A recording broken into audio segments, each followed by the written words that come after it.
Okay, as in go? Sorry, 1 second. Forktales, a podcast that feeds the food and beverage world. Oh, awesome.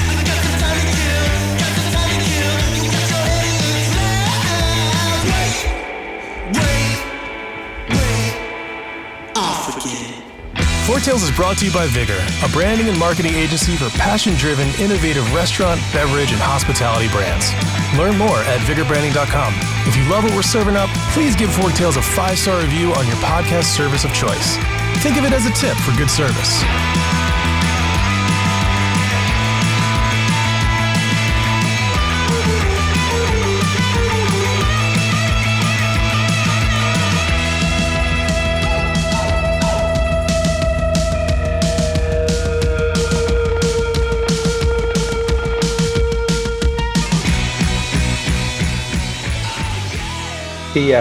Attias.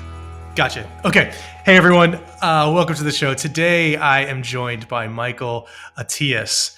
He is the founder, president, and CEO of CaterZen, which we'll get into what CaterZen does in a minute. But for now, Michael, say hello. Give a little bit of backstory. Hey, how's it going? Thanks for having me on your podcast. Super excited. Like probably a lot of the listeners, started off 16 years old washing dishes at a restaurant in Memphis. Did such a bad job, they made me a busboy 30 days later. Worked my way in every position, ended up in college working for this barbecue startup called Corky's Barbecue. Friend of the family, neighborhood friend, father started it, worked my way up there. Left there after college. I had a sales job, hated it, got fired.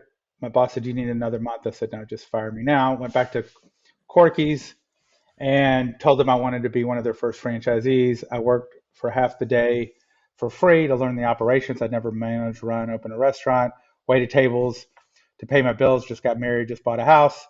And probably 3-4 months in, I talked a guy and his wife to write $1 million check and back me on my first restaurant. So as a result of that, I realized I don't like to work. I'm lazy. People call it efficient. Didn't want to work nights or weekends, so I focused on being a business person that has a restaurant than a restaurant person, and learned how to use direct mail, direct marketing, built catering sales. So out of a 104-seat restaurant, we were doing $3 million a year. $1 million of it was in catering. Then I started running around, speaking, teaching, info products, coaching, newsletter business on how to double your profits with catering in your restaurant and get paid to promote your brand. And then when I sold my restaurant in 2005, I built CaterZen. It was called Restaurant Catering Systems, to be catering software for restaurants. And now we do restaurants, caterers, and about to launch private party room booking software. So, if you've got a restaurant, you do catering, and you have private party rooms, our system will run everything A to Z. So that's sort of like the long elevator speech. I love it. Yeah, the elevator in the Empire State Building speech. Exactly. So. Yeah, it's about how long it takes to get there. I love it. So let's dive into catering. We at the helm of Vigor, we've talked with a lot of clients about how to boost catering sales and so on and so forth. But I think what we saw is a little bit prior to the pandemic, if you were in some of the major cities, especially let's say around the Bay Area, catering was taking a hit. Like people weren't going into the office, those lunches, those meetings weren't happening. And then of course the pandemic just squashed the whole damn thing. So what have you seen as a remedy as we try to get back to full capacity in offices? Is there a remedy, and how have you helped clients kind of cope with the lack of sales? Well, I forgot where I read like technology doubles every 5 years, right? Like if you think about, my first cell phone was a flip phone, and you'd be lucky to get like a 1 megapixel picture that was grainy on your phone. Now I have an iPhone that has more computing power than anything I had available in college. And, I've got 10,000 pictures and videos, and literally, you want to know how to build a nuclear bomb, you can find it on your phone, right? Yeah, we don't suggest anyone doing that, by the way, but yes. Exactly. But you get the point. And so the one thing that I think has kept me relevant in business and my clients relevant is the big word during COVID was pivot, right? And smart people were pivoting before COVID, right? Something happens in your marketplace, the mall shuts down. I got to figure out how to replace those sales. Do I need to move? So you always have to be looking for the what's next in your business.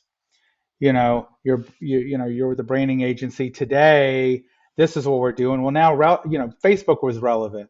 Well, now Instagram's more relevant. Tomorrow it's going to be something else is more relevant. So you can't just think that, hey, I'm going to have this business model and it's never going to change for the next 50 years.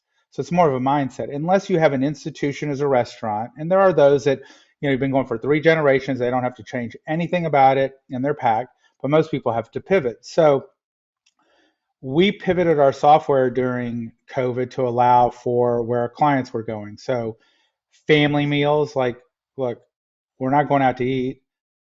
Catering slowed down, but my family's not going to cook all 7 meals at home. But this restaurant's going to allow us to have 2 family meals for 4 people that we can pick up cold or deliver in our neighborhood. So we needed to change our technology to help them with that.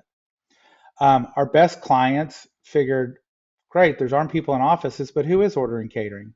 Healthcare, government, essential workers. There are still people ordering catering. You just have to put on your hat and say, who are these people? I'm going to go after that business. Because most people just think, hey, I turn on the lights, I got the sign up, the phone's going to ring. I always went and hustled the business and figured out where's the opportunity. There's always opportunity somewhere, right? Yeah, Some of and my that's clients. well. I was going to say it's a good point. I mean, a lot of people they almost have a set it and forget it mentality with sales and marketing, meaning you turn the light on, like you said. But I think the ones who win are the ones that are looking for the untapped areas and questioning why is it untapped? Is it untapped because it's a bad idea, or just because no one's ever done it?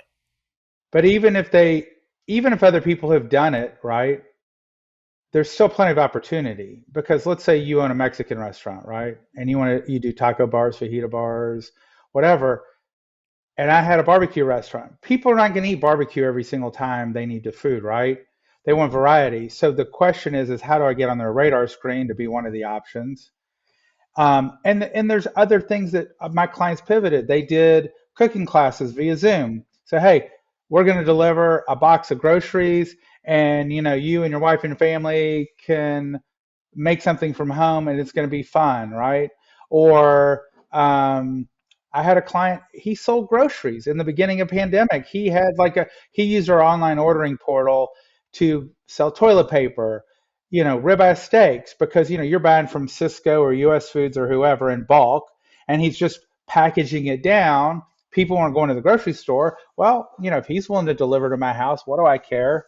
And he's going to make a markup on that steak because he's getting a good deal on it. And so you've just got to be thinking outside the box. Where is there opportunity? And for some people there is an opportunity. And you know what? There are businesses that die and there are businesses that thrive. Like, when Henry Ford created the car and made it mass produced, all these people in the horse buggy business and buggy whip business, you think their business thrived? No, it went downhill and became very niched over time. And the same thing, with electric vehicles. In 10 years, we might not have very many gas powered vehicles. So you can't cry and go, oh, we're going to reinvent ours. If you're going to reinvent yourself, you see every major car company playing in the EV market, right? They realize we've got to be a player. We can't be late to the game. So it's like, yeah, we don't have a Tesla, but would somebody rather drive a pimped out Audi that's electric or a Porsche because it looks like a Porsche, not like a Tesla? So yeah, I'll pay 150,000 for a Porsche Panera electric because it's a Porsche and I want to drive a Porsche and I understand it's not gas. And so they're making those pivots. So there's always an opportunity someplace. Yeah, and one of the things that I say often is like, do reinvent the wheel. Reinvent the wheel. If we didn't reinvent the wheel, we'd be riding on rocks. But instead we reinvented it. We thought, hey, maybe wood, and then like you said with the Henry Ford thing, maybe not wood, maybe rubber. Oh, rubber. And like reinventing the wheel is iteration, and iteration is a part of the innovation process. So if you're not reinventing the wheel, you're kind of messing up. And it And sounds like you helped people do that with catering and catering sales, like at least um, repivot their I brain. I think not only that, but what's interesting is we live in a country with an outdated education system, right? It's like a factory. You go in at kindergarten, you come out at 12th grade, maybe you spend a little more time on the factory line, and you get a bachelor's or a master's. Everyone's treated the same, and they think, oh, I've got my degree, I'm done. Number one, different people learn differently, but that's when your education starts. So if I look what I spent to get through Memphis State University and graduate in '87 on the 5-year plan, I spent more money every year on info products, consultants, seminars than I did to get my 4-year degree. And the reason being is you've always got to be learning and growing and expanding. And that's going to come from places like this podcast, other people on the internet, going to seminars, workshops, learning from people in your industry. I would network with people outside my industry, learn how to write copy, do marketing. There is somebody else in another market who is doing what you should be doing, and you've got to play detective and focus on working on that business and not like, hey, you're not going to make any more money because you can make a better ham sandwich. You're going to make money because you've gone out to San Francisco or New York or DC and seeing, hey, what are other people doing in the industry that I can adopt, adapt, creatively copy, and make my own. So you don't have to be a genius. I'm not a genius. I'm just a genius at paying attention and saying, and they're not all going to be home runs. We know that, right? 300 ball in baseball is an all-star. So I don't consider them failures. They're lessons, right? I learned a lesson. It was great or it wasn't great, and I move on. And you've got to fail fast. Yeah, And and then you most pivot, people are right? you pivot, and most people are so worried about being perfectionists. We're you know back to the education system. If you don't get an A, you're a loser, right? But we all know it's the C, D, F students that run the world because they don't play in the lines. They realize that, hey, this didn't work. I'm going to go after this. And tomorrow I'm going to go after this and this and this. And then eventually you come across something and it's a home run. But you're not going to do that if you're always like, you told me you're working on a book. Well, imagine you waited till that book was 100% perfect. You'd be 10 years from now where every comma, word, it's like good enough is good enough. Get it out there and then move on to the next thing. Super Sunday, a day so big we can't legally say the name. To celebrate football's biggest day, Pavone Marketing Group created Spot Bowl, a supersized Super Bowl commercial poll. Check out the ad lineup and vote for your favorites at spotbowl.com. All these things considered, what do you think the future of catering looks like? I mean, I don't think we're going to go back to fully in office. I know I know office isn't the only place, but for instance, we are hybrid. We're going to do Monday, Wednesday, Thursdays. So the opportunities for that catering lunch, that catering breakfast, they kind of, it dwindles a little bit. So what do you see as the future of catering? Great question. So there's always opportunities. Well, first of all, the guy who is willing to go out there and hustle has more opportunities. So let's talk about mindset first. So when I had my restaurant in the beginning, I was pulling shifts and I was working, and then I realized I needed to work on my business. So every day between 2 and 3, I go back home. I was having this conversation with an operator yesterday who was just getting started. Say, hey, 2:30 to 3:30, go to Starbucks, unplug, and work on your marketing. 5 hours a week, that's 250 hours a year. If you're consistent, you're going to get a lot done by focusing on sales and marketing and building your business.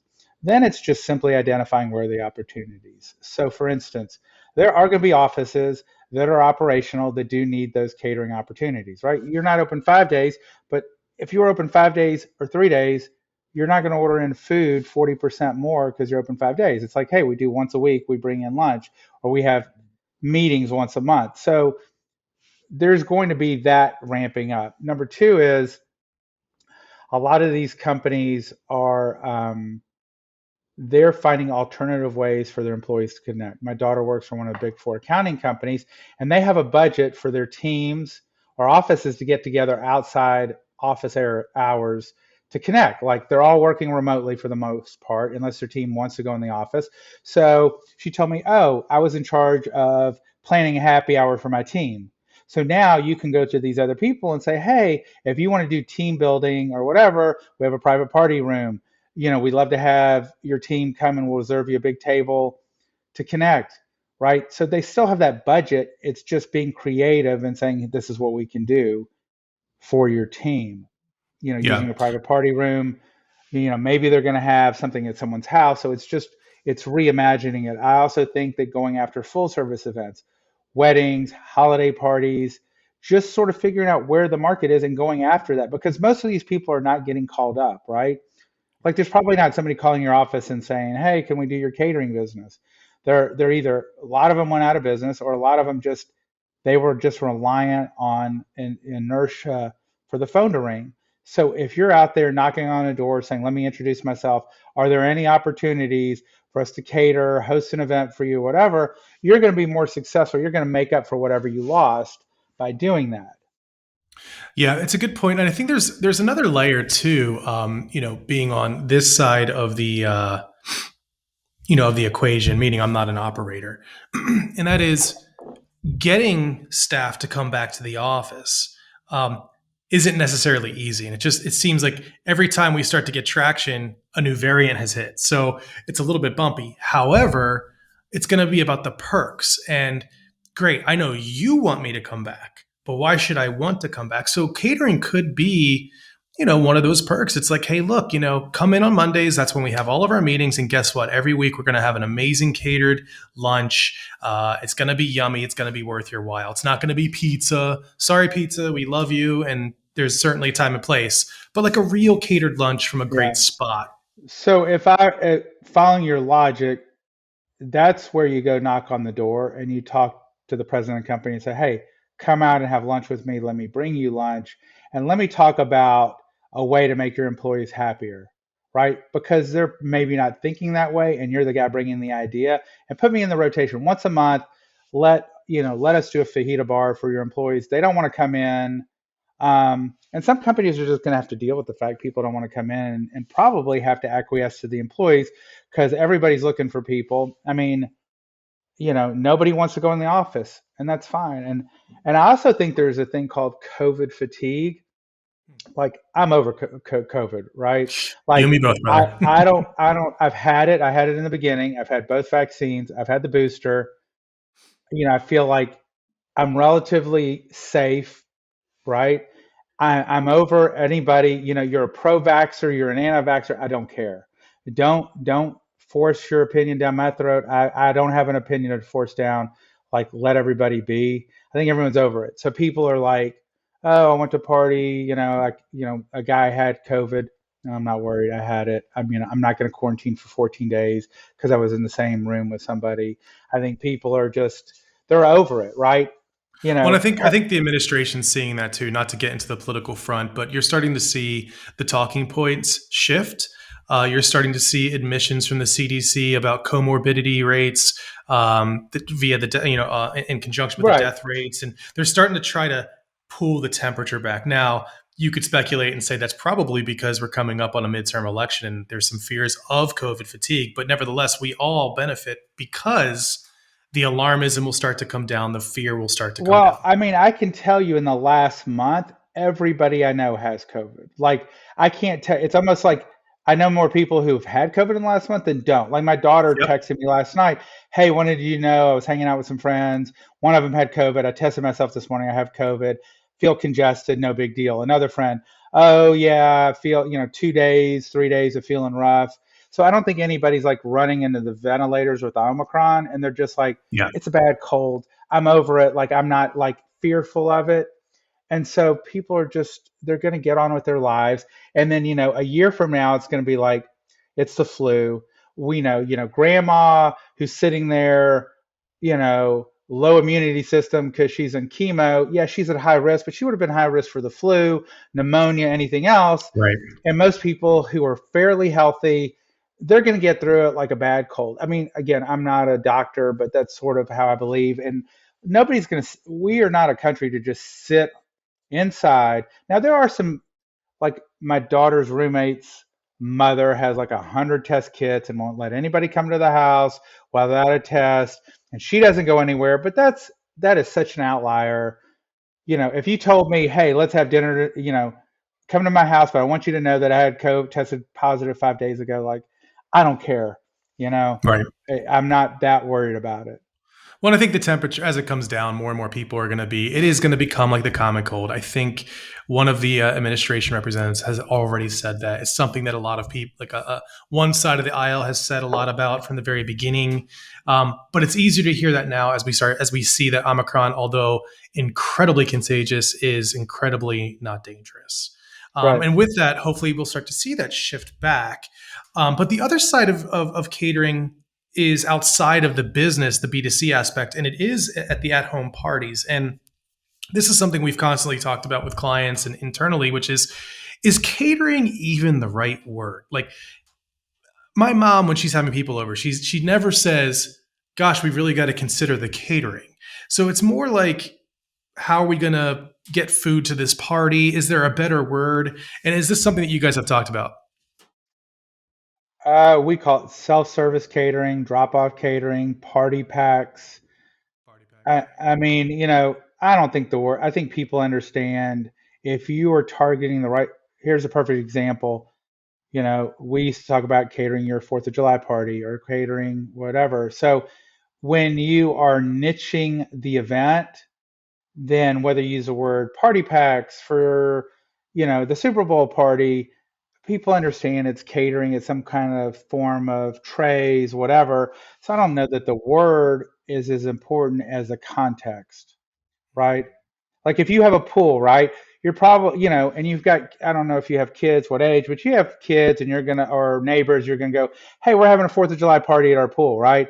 You're going to get food. So it doesn't matter necessarily what you get, but if someone said, hey, cater your 4th of July backyard party with us, whether it's like I'm going to provide the hamburgers and the hot dogs and you grill them yourself, or I'm going to do trays of barbecue, it's more like, oh, we are having a 4th of July party. Here's an option. It might be like a tray of wings. It could be the whole meal. It could be part of the meal. So I think it's more niche specific. Let us cater your home Christmas party, you know, or, you know, DIY, our food, your platters, perfect combination. So it's more focused on the event. So people go, oh, Thanksgiving dinner. You know, everybody has something for Thanksgiving dinner. Hey, we've got turkey and all the sides for 8 people, and you're going to spend, you know, $199 because it's got all this. So it's more the niche thinking, oh, didn't think about them for my Thanksgiving dinner or Christmas dinner, 4th of July party, Super Bowl party, you know, birthday party, anniversary celebration, whatever it is. So I think context is more. Although, yeah, those who are listening, you cannot legally use the word Super Bowl or the big game when you're promoting these things. You can try it, but you might get in trouble. Just, I don't know how many times Correct. we've had to have that conversation with clients, but it's like you No, no, can't no. use I that get word. that, but we still promoted without using those words. We still promoted, Right. and we with the promotion we sold twice as many ribs on Super Bowl Sunday Oh yeah. than we did on 4th of July, which is the busiest rib day of the year. Oh, that's So, fantastic. so you know, you can still you don't have to call it the Super Bowl, the big game, for people to know Super Bowl Sunday's coming up. I need food, right? Yep. Because that's a major, we're going to someone's house, they got great TVs, and everybody, you know, half the people care about the game and half people care about what kind of food you're going to have. Don't even watch the game. They watch the commercials and they eat. So, That's right. Yeah, and depending on the brand, there's a way to have a lot of fun with that. I mean, we've done emails where it's like, you know, cater an event on Sunday, you know, for whatever may be happening this Sunday that could be possibly important and worth watching on TV. You know what I mean? Like we just went right, on, we had a lot of fun just to almost poke fun that you're not legally allowed to say Super Bowl unless you pay for licensing. It's pretty right, hysterical. But the sense of category or the sense of like place, I think is a really good point. Understanding that it's not just, hey, you need food, so here's a lot of it. It's do it for this event, you know, how about this? Um, so that's great. And let's talk about what it takes to be successful in the catering game. So I think, especially with like fledgling restaurateurs who are starting up their first concept, to them, especially if it's not a cuisine that is primed for catering, I think there are some considerations. Do you have like a checklist or some like hot takes on what you should consider to get your operations ready for catering orders? Well, first of all, you need to decide, will my food, is it catering friendly? And I think the answer for most people is it is or can be, but there's some things not, right? You own a vegan restaurant, you're very limited. You're in Berkeley, you probably have a good market. You're in Birmingham, Alabama, crickets, right? Yeah, not so Barbecue in much. the South, you're going to sell a lot. So you need to ask yourself that. Then you need to ask yourself, okay, am I going to do just drop off catering, pick up catering, or am I going to do full service events? Most people, I say, start with drop off because it doesn't require a lot of bandwidth. You don't have to be a genius. What I tell people is go look in other markets that are non-competitive. What are they doing? So let's just say Mexican, right? I'm going to look at Atlanta, Georgia, Mexican catering. I'm going to look at Chicago, Illinois, Mexican catering, Los Angeles. I can literally spend an hour on Google and probably find 50 catering menus in my niche and to find out what they're doing, what they're selling, how they're packaging it, how they're pricing it, right? I can call up and play prospect. Hey, I'm doing a meeting in Los Angeles next month, 25 people. Can you walk me through what you get, whatever? So 2 hours, I've already got a menu that I can creatively copy. And then I go to my graphic designer or my branding company and say, hey, this is what I want to do. And then you work backwards to come up with the quantities um, and how you want to package it and price it and whatever. We were always big in to three-tier uh, uh, packages like basic, deluxe, super deluxe, low, medium, high, because some people are on a budget. Some people will spend all the money you give them an opportunity to spend, and some people want a middle option. And then upsells for more premium entrees, like shrimp is going to cost more than if you're doing chicken. You might have a premium side, like, truffle mac and cheese adds $1 a person compared to, potato salad, coleslaw, side salad, fruit salad, whatever, right? So it's just all the research has been done for you, right? You don't have a concept that unique that there's not somebody else in the United States. And then it's having the packaging, investing in the right packaging for transportation. Does it look good? Um, and then training. The reason I like per person packaging is anybody can take the order, right? So if I say, hey, come to work for me tomorrow, all you need to know is these are 3 packages. How many people do you have? Do you have 27 people? Do you have 33 people? It's going to cost you $14.99 a person times the 33 people. You want another person, it's 34 times that. And then you just write it down, and then you have a calculator that tells you how much food. Do I fill up the pan 100%, 75%, 50%? Do I use a full pan, a half pan? Do I round up to full pans and half pans and then just build that into the cost? You want to make it formulaic. You don't. When I first got in this business, operators were selling full and half pans, so you needed to know sort of MIT math to figure out, oh, you want lasagna, salad, bread. That's simple. Oh, now you want 3 entrees. Now I got to adjust the pans because I don't need 3 whole pans because then I get enough for 100 people. So maybe I need 3 half pans. So everybody gets a little bit of everything, right? So when you do per person, do the number crunching in your spreadsheet to know what needs to be fulfilled. So all the people need to know how many people, what options do you want? What pasta do you want? Do you want to add a protein? That kind of thing. The other thing that's very important, I'm sorry I'm rambling, but there's a lot I want to No, get this is in. great. Go ahead. Yeah. Um, Play prospect in your market. When I came and opened my restaurant in 1992, I played prospect to all the barbecue restaurants. Found out 2 things. I called to order catering. Either I got somebody in the kitchen who wasn't a manager. Hey, they're out. Call back later. Didn't take my name. Didn't take my number. Have them call you back. Or I got an answering machine. It was actually an answering machine at the time, not a voicemail. So I always make sure that the phone's being answered live. And if somebody who knows how to take catering isn't available, hey, Joseph's on the phone with a client taking catering. Let me get your name and number. He'll call you right back, right? And so, you treat it like you would any other. You wouldn't call a car dealership to buy $100,000 Mercedes and say, yeah, I'm interested in Mercedes. Well, all our salespeople are done. Call back in 15 minutes. Oh, what's your name? What's your information? So you need to treat it like you would any other business. And people just don't run restaurants that way. They don't think about it as how do I get treated by other professionally run organizations, right? I want to go get plastic surgery, and it's cost 10 grand. They're going to take my name and give me special attention. They're not just going to say, oh, call the case manager back in an hour. She's out to lunch. Right. You're spending all this money to get the phone to ring. Don't drop it, when the phone rings. Yeah. What if the phone isn't ringing? I mean, we now live in an era where the phone, man, I avoid it like the plague. I don't know about you. Like if somebody calls me, I text them like, is there something wrong? Like, why didn't you text me? I've So been talking what about on those alternatives? I have been, I don't know how old you are, but I've been talking on the phone since I had a children's phone number. So I love the phone. But yes, you can have chat bots on your site. You can do texting. In fact, we have a product we sell. It's called Rapid Reply. So if you get a busy signal, it will assume you're coming from a cell phone, and it will text you back a link to online order.